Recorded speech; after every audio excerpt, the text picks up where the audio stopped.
صلی اللہ علیہ یا محمد، صلی اللہ علیہ یا محمد، صلی اللہ علیہ یا محمد، صلی اللہ علیہ یا محمد۔ اور غوث پاک کے مرید بنتے کیسے ہیں؟ ذاکر قلبی بنتے کیسے ہیں؟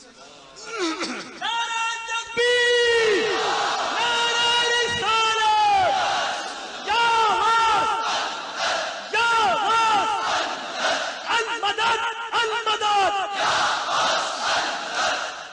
یقین کرو تو ایک دفعہ غوث پاک کا مرید بن جائے، کوئی خوف اور کوئی ڈر نہیں۔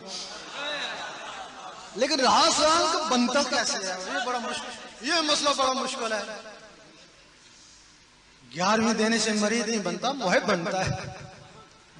محب ہے، عقیدت مند ہے، مرید نہیں۔ مرید کیسے بنتا ہے؟ غوث پاک نے خود بھی مرید بنوائے اور اپنے ایجنٹ بھی چھوڑے ہوئے ہیں جو ان کے مرید بنواتے ہیں۔ جب کسی کو ذکر قلب دیا جاتا ہے تو اس کے ہولیے کو فرشتے بیت المعمور میں لے جاتے ہیں 7 دن کے اندر اندر۔ بیت المعمور والی مخلوق سے اللہ تعالیٰ خود کلام کرتا ہے،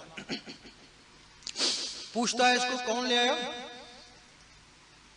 جہاں سے ذکر عطا ہوا کہ میں لایا، کیوں لایا؟ اے اللہ تیرا دوست بنانے کے لیے۔ اب اگر اللہ کی مرضی نہیں ہے اس کو دوست بنانے کی تو وہ کہے گا مجھے دوست نہیں چاہیے۔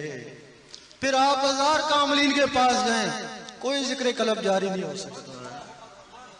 اگر اس کی مرضی ہوئی پھر کہے گا اس کا ضامن کون ہے؟